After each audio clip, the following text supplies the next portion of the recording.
féminin. Une émission d'information, d'analyse, de partage d'expériences pour une émulation saine des femmes vers une autonomisation durable. Dédé au féminin.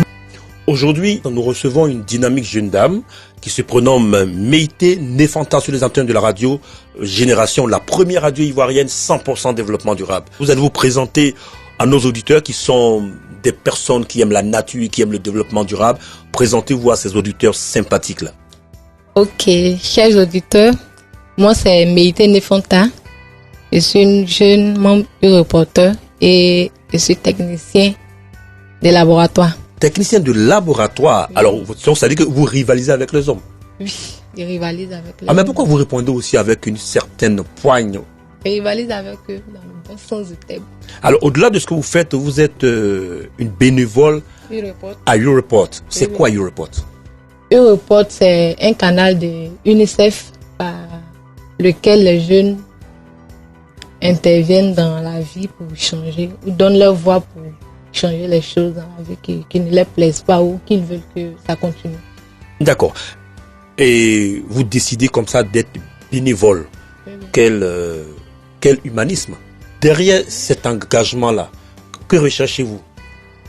Bon, être bénévole d'abord pour moi, c'est le don de soi. Et j'aime le don de soi. Et puis aussi, à travers le bénévolat, l'on apprend beaucoup. D'accord. On apprend beaucoup. C'est la même chose que tu apprends, c'est comme ça aussi que tu donnes.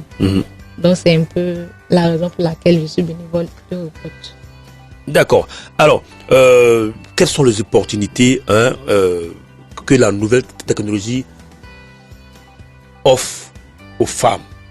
Les opportunités que la nouvelle technologie offre aux femmes, d'abord, c'est d'avoir du temps. Parce que quand on parle de femmes, on parle d'avoir du temps. La femme n'a pas généralement de temps. Ah bon? Oui, oui. Et pourquoi? Parce que quand elle imagine que entre la maison et ce qu'elle voudrait faire dans la vie sociale, un petit déphasage, mais c'est au niveau du temps. D'accord. Et par rapport à l'avancée des nouvelles technologies, elle peut quand même assumer les deux étapes ou les deux volets même de sa vie. C'est-à-dire le volet de son ménage et celui de son travail. Elle peut allier les deux. Avec cette nouvelle technologie-là. Comment expliquez-vous la rareté des femmes dans la nouvelle technologie? Par exemple, dans le métier des hommes, où il y a la technologie, on voit peu de femmes. Comment expliquez-vous cela? Bon, je peux dire d'abord qu'il y a le manque de confiance et puis également aussi le manque d'information, d'éducation, tout ça combiné. Donc le manque d'information, le manque d'éducation, le manque de formation, selon vous, en tant que bénévole à YouReport, c'est un message aussi que vous portez à l'endroit de votre tutelle. Il faut beaucoup de formation, de l'éducation, afin que les femmes puissent être intégrées dans tout ce qui est nouvelle technologie.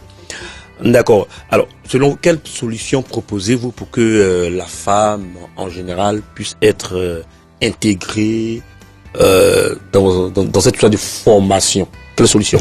Quelle solution? D'abord, c'est à l'endroit même de la femme elle-même. Qu'elle ait confiance en elle d'abord.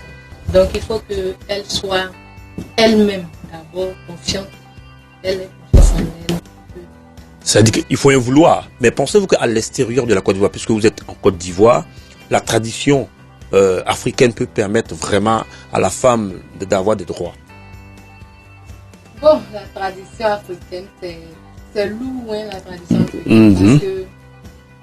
Parce qu'ils sont beaucoup insistants sur leur tradition. Mais je pense qu'avec plus de bon vouloir, la femme peut allier les deux. La technologie.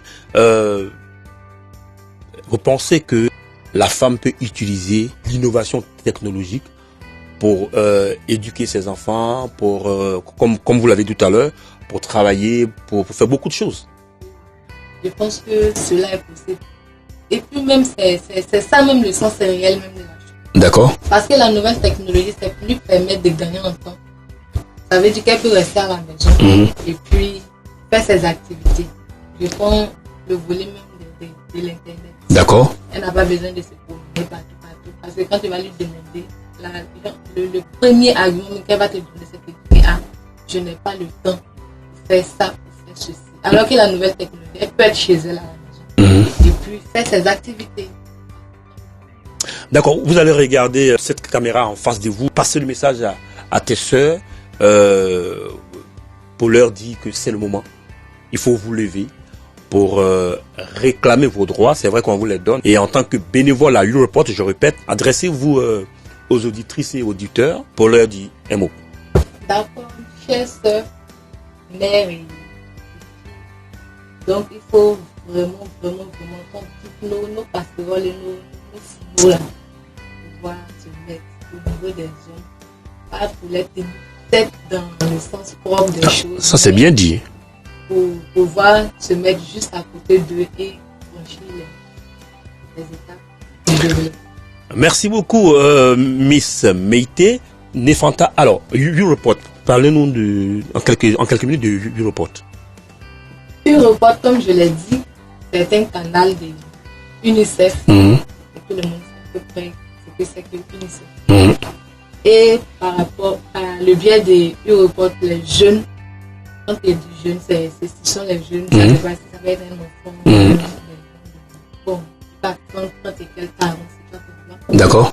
Passe pour donner leur voix, pour changer, pour apporter un changement dans les communautés. D'accord. Alors comment faire pour adhérer, pour être bénévole à Europort?